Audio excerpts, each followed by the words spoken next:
अरे त्याला सांगा कि देश धर्म पर मिटने वाला शेर शिवा का छावा था। अरे देश धर्म पर मिटने वाला शेर शिवा का छावा था। परम प्रतापी महापराक्रमी एकही शंभू राजा था, एकही शंभू राजा था। टाळा झाला पाहिजे। अरे छंद नव्हता राजांना रक्ताने होळी खेळण्याचा, अरे छंद नव्हता राजांना रक्ताने होळी खेळण्याचा, मनामध्ये एकच ध्यास होता सगळीकडे भगवा फडकवण्याचा सगळीकडे। अरे अंधार पडत चला प्रकाशाकरता दिवा पाहिजे, अरे अंधार पडत चला प्रकाशाकरता दिवा पाहिजे। हा हिंदू धर्म बुडत चाललाय, जिजाऊचा शिवबा पाहिजे, जिजाऊचा शिवबा पाहिजे। अशा आपल्या मुलाबाळावर संस्कार लावा महाराज। आता तुम्ही पुन्हा जन्माला या, तुम्ही पुन्हा जन्माला या। कशाला तुम्ही बिड्या ओढता, मावा खाता, गुटख्याच्या पुड्या खाता, कशाला राजा तुम्ही पुन्हा जन्माला या। अहो आमच्या माय मावल्या म्हणतात शिवाजी महाराज सारखा पुत्र जन्माला यावा। अहो पण शेजारच्याच घरामध्ये मा जिजाऊने आपल्या शिवबाला लहानपणापासून संस्कार दिलेले असतात, तेव्हा शिवाजी महाराज सारखा व्यक्ती घडतो। शुद्ध बीजा पोटी फळे रसाळ गोमटी। वयाच्या अवघ्या 15व्या वर्षी महाराजांनी स्वराज्य निर्माण करण्याचे स्वप्न पाहिले, आणि आताची पोरं म्हणतात 16वं वर्ष धोक्याचं। कशाला धोक्याचं? संत ज्ञानेश्वर महाराजांनी 16व्या वर्षी ज्ञानेश्वरी दिली। वयाच्या अवघ्या 14व्या वर्षी छत्रपती संभाजी महाराजांनी 2 ग्रंथ लिहिली। वयाच्या अवघ्या 15व्या वर्षी रायरेश्वराच्या मंदिरात जाऊन महाराजांनी अभिषेक केला। बघा त्याच्या पायातला पैताना बघा, मग केला आपल्या बाप आपल्यासाठी काय करतो। थोडं जरी दुःख झालं तर 4 लोकात लढणारी आई सगळ्यांच्या लक्षात राहिली। थोडं जरी दुःख झालं तर 4 लोकात लढणारी आई सगळ्यांच्या लक्षात राहिली। पण सावकाराचे 2 लाख रुपये करून आणले, आणि तो जे देता नाही आला ना, एकटा उशी मी तोंड घडून लागतो, तो म्हणजे आपला बाप असतो। तुमचा बाप कोणाला घाबरत नाही, पण बाप त्याच्या पोराला घाबरतो का माहितीये का?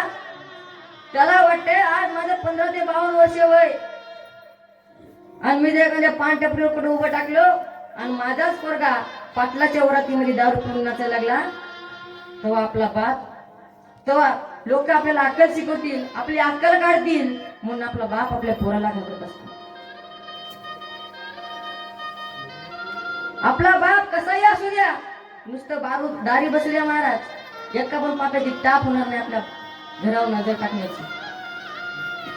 चैत्र वर्षाच्या उन्हामध्ये आमचा बाप वकर वकर हंता हंता मेला महाराज। बापाचं प्रेत पाहून मुक्का बाहेर हंबरला, पण पोरच्या पोराच्या डोळ्यातून अश्रूचा थेंब सुद्धा नाही आला।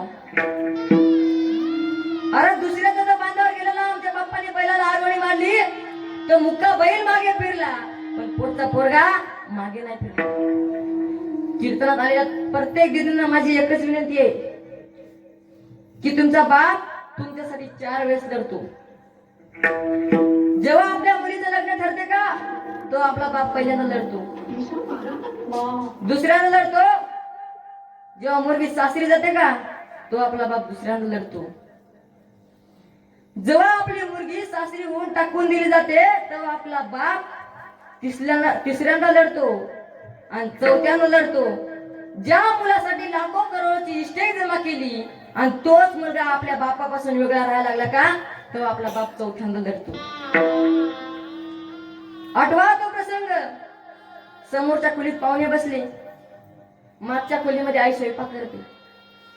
पाहुण्याने हुंडा म्हणून 10 लाख रुपये मागितले, तो आपल्या बापाने खिशातला रुमाल काढला, डोळ्याला लावून ढसाढसा रडायला लागला। मागच्या खोलीमध्ये आई स्वयंपाक करत होती, आवाज देते अहो इकडे या, आपल्या पुरीमध्ये काही खोट नाही, आपण दुसरं स्थळ पाहू, आपल्याला स्थळ शक्य नाही। तो आपला बाप म्हणतो पोरी तुला स्थळ शक्य आहे का ते सांग, मी हुंडा जमा केली। महाराज पोरगी सासरी जाते, पहिला फोन आईला करते आणि हाल बापाची विचारते, आई माझे बाबा कसे आहेत? कारण तिला माहित होतं माझ्या लग्नाच्या वेळेस कापड दुकानदाराच्या पाया पडला, बँडवाल्याच्या पाया पडला, साऊंड सिस्टीम वाल्याच्या पाया पडला, सोनार दागिनावाल्याच्या पाया पडला। फोन आईला करते आणि हाल बापाची विचारते, आई माझे बाबा कसे आहेत? तेव्हा आई म्हणते बेटा तू कशी आहेस, तू कशी आहेस? तेव्हा पोरगी म्हणते, आई तू माझी काळजी नको करू, तू माझ्या बापाची काळजी घे, कारण तू माझ्या बापाशी भांडायचीच ना. तेव्हा माझा बाप उपाशी झोपायचा आणि मी जवळ गेलं तर मनाचा भूक नाही बेटा. तेव्हा मी माझी शपथ देऊन आई ताटावर बसवायची बाप्पा माझ्या बापाला, आता तू भांडू नको गाई, मी सासरी आली आई, आता तू माझ्या जर बापाशी अशीच जर भांडत राहिली तर माझा बाप 10 ते 15 वर्ष जगणारा, 2 वर्ष सुद्धा जगणार नाही. आई आजी तू माझ्या बापाची नाही तर पण तुझ्या कपाळाच्या कुंकवासाठी तरी माझ्या बापाची काळजी घे. माझी वेळ झाली गड्यानं, जाता जाता 2च गोष्टी सांगतो. तुम्ही या 2 गोष्टीला घाबरल्याशिवाय राहू नका. पहिली गोष्ट बाप आणि दुसरी गोष्ट पाप. जो पापाला घाबरला त्याचा परमार्थ चांगला झाला आणि जो बापाला घाबरला त्याचा संसार चांगला झाला. झालेली सेवा पांडुरंग परमात्म्याच्या चरणी माऊली ज्ञानोबाच्या